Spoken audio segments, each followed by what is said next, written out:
The stretcher rattled as it cleared the tent flap, a sharp clatter of metal against the aluminum frame that made the hanging flashlight tremble. Mud streaked the wheels. Blood tapped from the boy's pant leg in a thin, relentless rhythm onto the blue tarp, each drop spreading into a dark flower that the heat wouldn't let dry. The light above him was a phone-sized beam. Someone had tied a flashlight to a length of cord and strung it from the crossbar of the tent. Two other phones hovered at the corners like fireflies caught in a jar, their batteries rationed, their owners' arms aching. Shadows made the wound a moving target. Every breath of the night wind pushed the canvas and shifted the world a fraction to the left. I had done surgeries for years in rooms where stainless steel reflected a steady white promise. Order, control, enough. This tent had none of it. Haiti, in the days after the earthquake, breathed dust and grief. The ground still gave a little underfoot, a reminder that nothing here was finished falling. The air was layered, chlorine, sweat, iodine, the iron of blood. From the triage line came a braid of sounds, a baby crying in hiccuping bursts, someone whispering a prayer, the hoarse command of a nurse who had been awake too long. They set the boy down on a folding cot, the fabric sagging, the frame protesting. 19, maybe. The kind of 19 that still looked unfinished at the jaw, but with a working man's hands. His face had the gray cast of blood loss. His eyelids twitched through half-closed slits. When I touched his shoulder, the heat of him surprised me. His pulse, when I found it in his neck, was a bird, fast, frantic, then weaker. I pulled back the shredded pant leg. The tibia had punched through the skin, a dirty, pale crescent gritted with dust. The wound was open and raw, muscle splayed and glistened. Gravel sat embedded like seeds. Blood slid in sheets and then in pulses, as if some deep vessel resented my attention and made a point of it. I pressed a wad of gauze and watched it go the color of rust in seconds. At home, this would have been a closed loop. Anesthesia, IV access in 2 veins, monitors, beeps and numbers to argue with. A room would fill with a choreography that needed no words, cautery popping and sealing tiny fires as we moved. In that world, I could have told his mother, with numbers and percentiles, what his odds were. In this world, the mother was outside the rope line with everyone else, and numbers were something the light couldn't hold. A nurse, Haitian, maybe 17, slid beside me and braced the limb at mid-shin, her gloved hands firm in the way of people who learned to be steady before they learned to be afraid. She had looped a manual blood pressure cuff high on the boy's thigh and inflated it until I nodded. It wasn't a perfect tourniquet, but the bleeding slowed to a hard insistence instead of a flood. She tapped the face of her phone and set a timer. Even here, we wouldn't steal too much time from the leg. We had fluids. Fluids meant 3 bags of normal saline we were supposed to stretch across a night that didn't have an end. I started one through a jockeyed 18-gauge IV someone else had found in a forearm that looked too thin to hold it. I squeezed the bag to hasten the drip.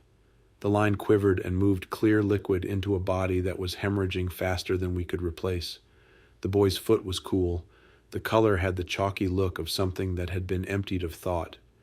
I slid my fingers above the ankle, searching for the dorsalis pedis pulse, willing it to announce itself. It didn't. Posterior tibial, nothing I could swear to through the noise of my own heartbeat. Outside the tent, the world rolled. An aftershock brushed us like a ghost. Phones pitched. The hanging flashlight swung wide and then back, making the leg a metronome of bone and shadow. Somebody shouted a name. Somebody else answered with the same name, but cracked open. This is what triage does. It teaches you to recognize the ones you can save quickly, the ones you can stabilize if you steal enough time, and the ones you cannot bring back no matter how loud you make yourself. In the neat versions of this lesson, the categories stay separate. Here, they bled into each other. He was red, immediate. He was also a bet with bad odds. We had ketamine, 1 small vial, part of a plastic pencil case we called a crash kit. There was lidocaine with epinephrine, enough for a local block if the gods of distribution were kind. There were a handful of clamps, a dented kidney basin, a pack of nylon sutures that seemed to get thinner each time I looked at them. A sterilized set, wrapped in blue cloth and tied with cotton tape, sterilized by a pressure cooker on a camp stove earlier that afternoon while the generator coughed and failed and coughed again. Someone had laid out a square of field drape cut from an OR sheet we'd washed in a bucket and baked in the sun. I knew what was supposed to happen next in a place with clean walls. Debride, irrigate, reduce, stabilize. Irrigation alone would take liters, pulsed lavage, enough pressure to sweep out the grit we could see, and the bacteria we couldn't. We had 2-liter bottles of saline I could punch with an 18 gauge and squeeze as if I were ringing a bell. It would have to be enough. Then what? Without a fixator, without a decent splint, without antibiotics and a dose that could promise anything, what was I offering him? Life, maybe. A different kind of loss, almost certainly. His chest rose in stutters, shallow. When he exhaled, a soft groan crawled out, an involuntary thing. I had a son at home the same age. I didn't let that thought unpack itself. I didn't let it hang a picture on the inside of my skull. I set it outside the tent with the dust. Across the aisle, a volunteer from somewhere in the Midwest held a baby to her chest and rocked in small, tight circles, as if the motion itself were a prayer. A man with a splinted arm stared at the ceiling with the bewildered calm of the newly spared. A surgeon from Spain was kneeling at another cot, suturing scalp lacerations with an economy of motion that came from doing the same thing on too little sleep for too many days. The timer on the nurse's phone chimed. She let a little air out of the cuff.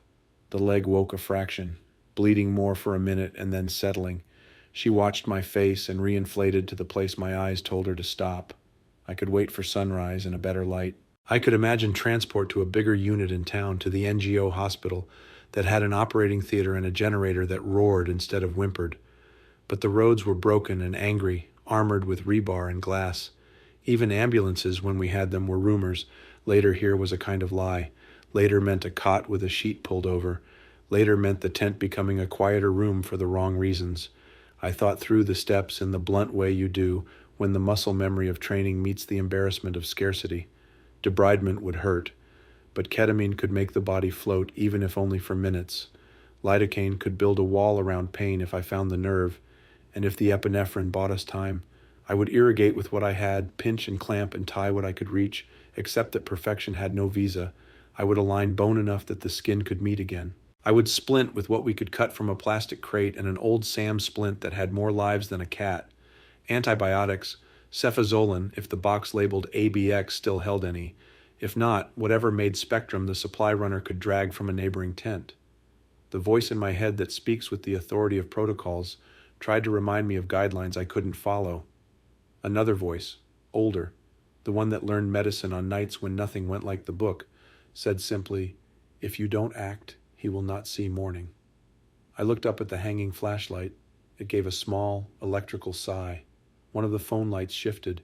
Its owner switched hands and shook out the pins and needles from her arm. In the circle of light, the boy's sweat beaded, each drop a tiny lens. His lips moved on a word I didn't catch. A name, maybe. The body reaches for its anchors even when the mind is submerged. I felt my hands before I trusted them. They were solid. They knew the geography they'd have to walk. They knew the tools would misbehave and the tissue would be uncooperative and the light would lie. They knew, too, that sometimes medicine is just pattern and courage, and the willingness to accept being less than perfect while refusing to be nothing at all. I nodded. The nurse knew what the nod meant. She passed the crash kit. She opened the vial with a click and drew up ketamine, checking labels like a ritual that made a boundary around us. Thin, but real. Someone tore open a packet of chlorhexidine swabs, 2, then a third when the first fell onto the tarp. Another nurse fed the IV line through her fingers, warming the fluid a little just because it felt like doing something kind. I set a sterile square where I could reach it. Sterile in this place, being a promise we intended to keep as far as the world would allow. I thumbed the edge of a clamp until it caught and released with the small, reassuring bite of metal meeting metal. I slid the field drape into position, tucking edges under with the care of a person making a bed for someone they loved. The movement steadied me. Outside, the night startled with another aftershock. The canvas shivered. The lights swung. A collective breath held and then let go again. The tent took it and stayed up. So did we. I measured the boy's face with my eye, the set of the jaw, the flare of the nostrils, the pallor that deepened or receded as the fluids caught up to his need and then lagged again. I thought of the infection already beginning its arithmetic in the wound. I thought of the bone and its hunger to be set right. I thought of the number of hands I had and the number I needed, and accepted that the math would never add up cleanly. I had one more thought, the kind I don't say out loud in rooms full of colleagues, but which lives beside the muscle memory and the pharmacology. Sometimes the thing that keeps someone alive is that you are willing to be there when it would be easier not to be. Sometimes presence is a form of instrument. I positioned the leg. I checked the cuff pressure. I watched the timer set to chirp again. I asked the nurse with my eyes to keep the beam right where the skin turned to torn red edges and bone. She lifted her arm higher and braced it against the pole with the economy of someone who had carried water in buckets as a child. I took one breath, then another. I let the air sit in my chest until the tremor in my hands had somewhere to go. I reached for the scalpel. The light shook. The world steadied. I chose now. The rest would be work. And whatever the work could not finish, we would meet in the dark with whatever courage we could afford.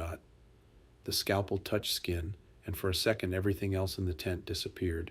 The voices outside blurred into a single low hum. The heat pressed in. The smell of dust and sweat and iodine became one thick layer. What was left was a leg torn open, a boy half conscious, and my hands. The first cut was not elegant. The light swung overhead and turned the wound into a moving puzzle. I steadied my wrist, followed the jagged line where bone had broken through. Blood welled instantly, as if daring me to think I could hold it back. I reached for a clamp and caught a vessel, metal clicking, the bite of it satisfying and desperate at once. The nurse kept the flashlight steady, but her arm was trembling. The beam shifted, and for a second I was blind. My voice came out harsher than I meant, telling her higher, closer, hold it still. She bit her lip and pressed her shoulder to the pole to anchor herself. I could see sweat shine on her forehead, and I hated myself for barking at her, but if the light failed, the boy failed. I worked through layers of tissue, each movement measured, my chest tight with the knowledge that every slip could mean bleeding I could not control. In my hospital back home, I would have had suction, electrocautery, a full tray of instruments. Here I dabbed with gauze, one after another, watching them soak through in seconds, tossing them aside to pile in a bucket already heavy with red. His pulse fluttered beneath my fingers, fast then faint. I looked at his face, lips dry, skin waxy, eyes rolling beneath lids. I could hear his breath rasping, shallow, irregular. Ketamine kept him from screaming, but I knew he was not gone, just drifting somewhere inside himself. I whispered to myself, almost a prayer, keep going, just keep going. The bone needed cleaning, the wound needed irrigation, but every minute lost was another pint of blood on the floor. I squeezed a liter bag through an 18-gauge needle, spraying saline over the exposed fragments, washing dirt and gravel away. The stream was weak, the pressure nothing like the lavage machine I wanted, but it carried out enough filth to see. Dirty water pooled on the tarp. I swabbed with gauze, cursed under my breath, pressed until the surfaces looked more like flesh than rubble. Another clamp, another tie. Nylon thread stretched thin between gloved fingers, looped and knotted. I could feel the tremor in my own hands, not just from exhaustion, but from fear. If the knot slipped, if the thread broke, I had nothing left. I thought of my son again, same age, and forced the image out. This was not my boy. This was a stranger who needed me to be steady, nothing more. The light dimmed again. Low battery warning blinked red across the phone screen. My heart lurched. I told the nurse, anything, another phone, another light. One of the volunteers leaned in, arm shaking, holding up his own phone, the glow weaker but enough to layer a second circle over the wound. Two beams together gave me shadows from both sides, enough to pretend I was in control. The boy's chest hitched. For a moment I thought he had stopped. I froze, counted, leaned close, heard the faint air dragging in and out. His heart still fought. I whispered again, stay with me, stay. I aligned bone as best I could, pressing jagged ends into place, improvising reduction with nothing but hands and clamps. It was crude, fragile, but enough to let skin edge toward skin. I set sutures, pulling tissue together, each stitch a thread of hope. My gloves were slick, my back on fire, but my world narrowed to the small circle of flesh under flickering light. Outside, another aftershock rattled. The tent shivered. The instruments clinked in their tray. I didn't move. I couldn't afford to. The needle pierced, curved, emerged, not tied. One more, and another. My breath was loud in my own ears, shallow, matching his. Someone behind me muttered, pressure is dropping. I didn't look up. I pressed harder, tightened the knot, told myself if I could just close this wound, the bleeding would stop enough to let fluids catch up. I told myself lies that sounded like orders. Finally, the edges met, not neatly, not beautifully, but closed. Blood still seeped, but no longer in rivers. His chest still moved, weak, faltering, but moving. I sat back for the first time, arms heavy, gloves red to the wrists. My head spun from the heat and the stink and the hours without rest. The nurse lowered her arm, shaking, her phone screen down to a sliver of power. She exhaled a sound halfway between relief and despair. I stared at the boy, 19, barely a man, still alive. The leg was bound, crude sutures holding, clamps biting where they had to. Infection was already waiting, like a shadow at the door, but at least he had made it through the first gate. I let my hands fall into my lap, my heart still hammered, sweat dripping off my nose, but the tent around me came back into focus. The cries, the moans, the shuffle of feet, the murmur of 100 other emergencies. This was one boy among hundreds, yet in that circle of light he was the only one that existed. I told myself I had bought him time. I did not know how much. I only knew it was the best I had to give. The light flickered once more. The phone battery gave its last warning. I closed my eyes for a second, breathed, and waited for whatever would come next. When the last knot held and the clamp stayed firm, I knew there was nothing more I could do inside that wound. We carried him to a corner cot, raised his leg on a crate padded with folded cloth, and wrapped him in the thinnest blanket we could find. The tent felt hotter than the night outside, air thick and sour. My hands ached from clenching tools, my shoulders burned from hours without rest, but the boy still breathed. That was enough for now. I stumbled outside, needing air that was not painted with blood. The night in Port Gibson was dark, except for scattered fires and the cold glow of lanterns. Dust still hung from collapsed walls. The streets were lined with people waiting their turn, some holding each other upright, some lying silent. A baby wailed in the distance, a sound sharper than any scalpel. I sat on a wooden crate and leaned forward until my elbows dug into my knees. Sweat cooled on my back, leaving a chill that felt like fear. My gloves were gone, but my skin still smelled of iron. Around me the chorus never ended. Groans, coughs, the scrape of shovels digging shallow graves behind the ruined church. It was the kind of music that carved itself into your chest and stayed. A few feet away, the boy I had just operated on stirred. His eyes opened, cloudy but aware. He moved his lips, so faint I almost missed it. I knelt close. His voice was a thread, rasping, but the words were clear enough. Will I walk again? I had answered hundreds of questions from patients, families, strangers in waiting rooms. This one stopped me. The truth rose sharp in my throat. Without antibiotics, without rehab, without the chance of a second surgery, his odds were low, very low. Infection was already hunting. Even survival was fragile.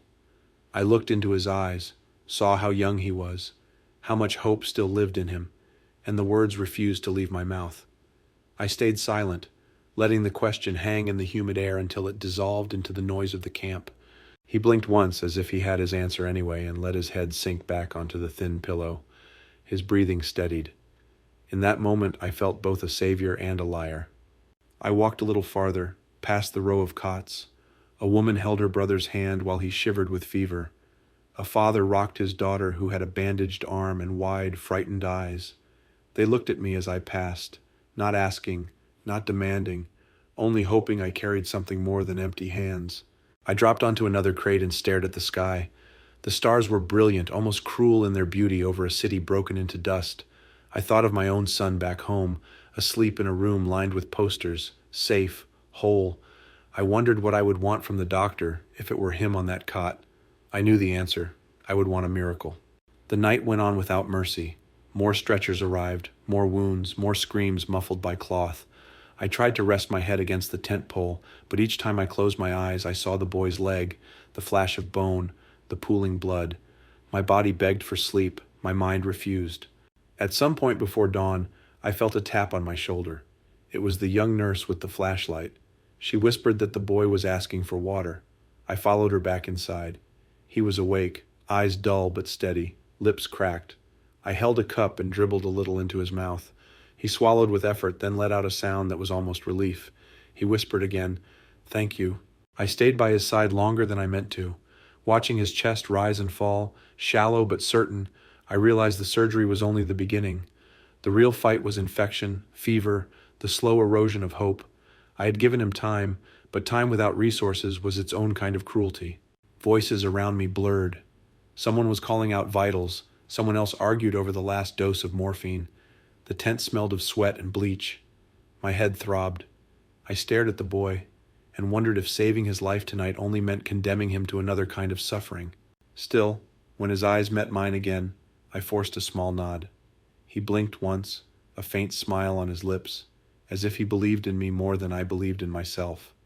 That was enough to keep me sitting there until the horizon began to pale with morning. The light creeping in through the torn flap of the tent painted the boy's face gray and fragile. His fever had not yet started, but I knew it would. The infection was waiting. My chest tightened at the thought. I stood slowly, joints stiff, body aching, and stepped back outside as the first roosters cried somewhere across the ruins. It was only the beginning of the day, and already I feared what it would bring. 2 days later, the boy's skin burned with fever. I had expected it. Infection was the enemy we could never truly push back here, only delay, and now it had arrived. His face glistened, his breath shallow, his body restless against the thin blanket. I placed my hand on his forehead and felt the heat surge through my palm. His eyes fluttered open, and for a moment he seemed to know me. We had antibiotics, but only a handful of vials.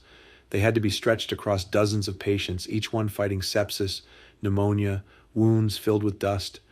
I stared at the box that held the last doses and felt the weight of every face in that tent pressing against me. If I gave him enough to fight, others would go without. If I divided it thin, none of them would stand a real chance. The young nurse stood beside me, whispering that this was how it always was. Her voice was low, almost apologetic, as if she had long since learned to accept that scarcity was the law here. I envied her resignation and hated it too. The boy turned his head slightly, his lips dry, his eyes half closed. I bent close and caught the faintest sound. It was not a word at first, more a sigh, but then I heard it again. Thank you. I did not deserve it. I had given him sutures that might not hold, gauze that was already brown at the edges, a promise I could not keep. Yet in his gaze, fevered and clouded as it was, I saw gratitude that burned brighter than the fever itself. The tent was full of noise, coughing, crying, the constant shuffle of footsteps. I sat on the cot beside him, my hands clasped to still their shaking. I tried to think like a physician, weighing risk and benefit, calculating what remained in our supply, but the truth was more brutal. No equation could hide the fact that medicine had run out. All that was left was presence. Outside, the rain began to fall, sudden and hard, hammering the canvas roof. Drops leaked through the seams and splashed onto the tarp. The smell of wet earth pushed in, mingling with bleach and sweat. A child whimpered in the next cot, her mother humming something tuneless to soothe her. The storm made the night darker than before, as if the world wanted us to understand just how small our circle of light was. I held the boy's hand. His fingers were warm and damp. He looked at me once more, searching for something I could not give. I tried to smile, though my throat ached. He whispered again, clearer this time. Thank you for not leaving me in the dark. The words cut straight through me. My chest tightened and my eyes stung. He was not thanking me for the surgery, for the clamps or the sutures, or even for the chance of survival. He was thanking me for staying, for not turning away when everything in me wanted to escape the smell, the heat, the futility. I could hear the rain, the cries, the murmurs of exhausted workers, but inside me there was only silence. His words hung there, heavier than any stethoscope I had ever worn. I thought of my son again, safe at home, and wondered what he would see if he could look at me now. Would he see strength, or only a man cornered by choices too heavy to bear? The boy's eyelids closed again, his breathing uneven but steady enough. I stayed by his side long after I should have moved to the next patient. I stayed because he was right. In a place where light failed and medicine ended, the only thing left to give was presence. When dawn began to seep through the ragged seams of the tent, his fever still burned, but he was alive. I stood slowly, my legs stiff, my back aching, and looked down at him once more. His chest rose and fell, fragile but determined. The words echoed in me still, a promise I had not made but now carried all the same.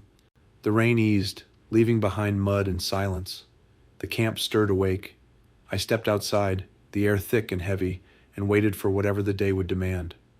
I remember the last morning I spent in that field hospital as if it were carved into me. The sun climbed slowly, spilling light over a city that still looked broken, as if the earth itself had torn open and never closed. Buildings lay flattened into rubble, the air heavy with dust and the sour trace of death. Birds called from the bent sheet metal above, their voices lost under the scrape of shovels digging graves and the hollow cries of families searching for the ones they would never find. I walked along the dirt path out of town where hundreds of people gathered in clusters, clutching cloth sacks and broken suitcases, waiting for water, for medicine, for a miracle. Their eyes followed me, not demanding, only hoping I carried something more than my empty hands. And in every one of those eyes I saw him, the 19-year-old boy with fever burning through his body, whispering in the dark, thanking me for not leaving him alone. His voice was not just his own, it was the voice of a country begging not to be abandoned in the shadows. Even now, when I close my eyes, I see the beam of that failing flashlight shaking across torn flesh. I hear the storm hammering on canvas while blood pooled at my feet. I smell the sharp mix of sweat, earth, and iron that clung to everything. Those memories don't fade. They sit inside me like stitches pulled too tight, leaving scars that ache years later. I had once believed medicine could explain everything, that science would always hand us an answer. Haiti taught me the truth. Sometimes all the drugs, machines, and knowledge we carry are nothing more than a thin veil against the raw force of nature and the fragility of life. What mattered in the end was not perfection, not even victory. It was presence. Sitting with a boy as fever raged, holding the hand of someone fading, hearing a breath that might be the last. In a place stripped bare, the only real light was the choice to stay. That memory lives with me still. And as I share it with you, I ask you to remember too. Remember that in the darkest moments, sometimes what saves us is not a cure or a miracle, but the simple act of refusing to turn away. If this story reached you, carry it forward. Tell someone. Keep the light alive.